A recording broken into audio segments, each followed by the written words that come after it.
કાર્યક્રમમાં આપ સૌનું સ્વાગત છે।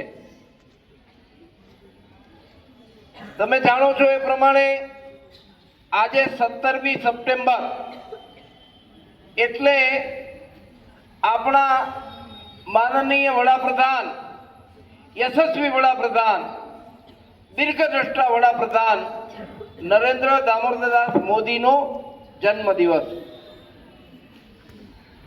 ઓપરેશન સિંદૂરની સફળતા અને અનેક વિકાસની જુદી જુદી યોજનાઓ, વિકાસના જુદા જુદા કાર્યો ઘણા બધા વર્ષો પછી દેશને એક ખૂબ જ ઈચ્છા શક્તિ ધરાવનાર, ખૂબ જ દીર્ઘદ્રષ્ટા, જેના માટે રાષ્ટ્ર સર્વોપરી છે એવા વડાપ્રધાન પ્રાપ્ત થયા છે, ત્યારે દેશ અને દુનિયા જેના નેતૃત્વની નોંધ લઈ રહ્યું છે એવા માનનીય વડાપ્રધાન નરેન્દ્રભાઈનો આજે 75મો જન્મદિવસ છે। 17 સપ્ટેમ્બર 1950ના દિવસે વડનગરમાં જન્મેલા નરેન્દ્રભાઈ આજે દેશનું સુકાન સંભાળી રહ્યા છે એ આપણા સૌ માટે ગૌરવની બાબત છે।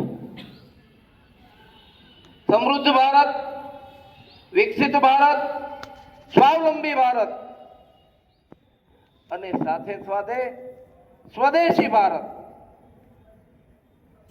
છેલ્લા કેટલાક સમયથી સ્વદેશી અપનાવો, વિદેશી ભગાડોનો નારો ચાલી રહ્યો છે।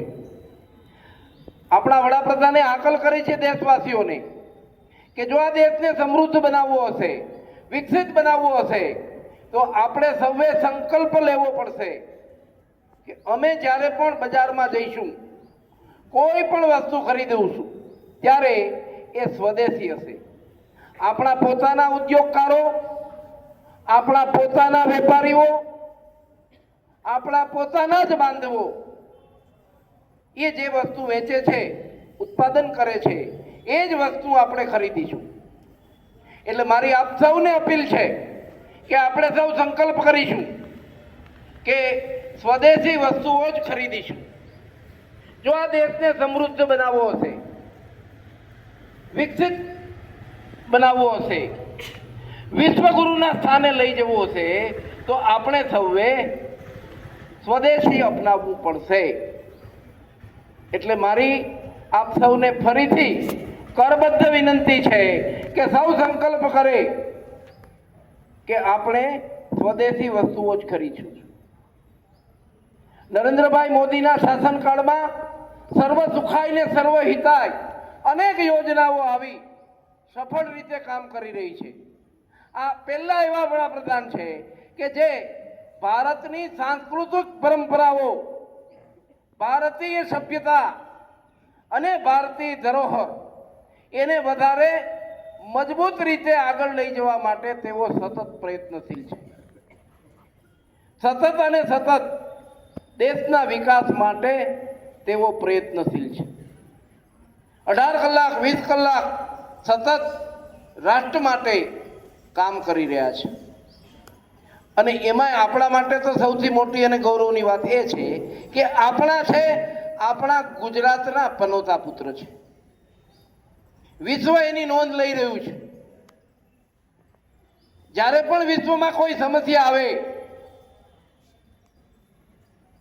ત્યારે આખું વિશ્વ એના ઉકેલ માટે નરેન્દ્ર મોદી તરફ મીટ માંડે છે। આપણે કોરોના કાળમાં જોઈ લીધું કે બહુ જ વિકટ પરિસ્થિતિમાં કુનેહપૂર્વક આ મહામારીમાંથી દેશ બહુ સફળ રીતે બહાર નીકળી શક્યો। એટલે આજના દિવસો આપણે બધા આપણા માનનીય વડાપ્રધાનને જન્મદિવસની શુભેચ્છાઓ પાઠવીએ। તેઓ દીર્ઘાયુ બને, તેઓનું સ્વાસ્થ્ય ખૂબ સારું રહે અને વધુ ને વધુ હજુ દેશને વિકાસની ઊંચાઈઓ પર લઈ જાય અને એમણે 2047નું જે સ્વપ્ન જોયું છે એ સાકાર થાય અને દેશનું ભવિષ્ય ખૂબ ઉજળું હોય, સામે ઊભેલી વિદ્યાર્થિનીઓનું ભવિષ્ય ઉજળું હોય એવી આપણે આશા કરીએ. ફરીથી વડાપ્રધાનશ્રીને જન્મદિવસની શુભકામનાઓ. ભારત માતા કી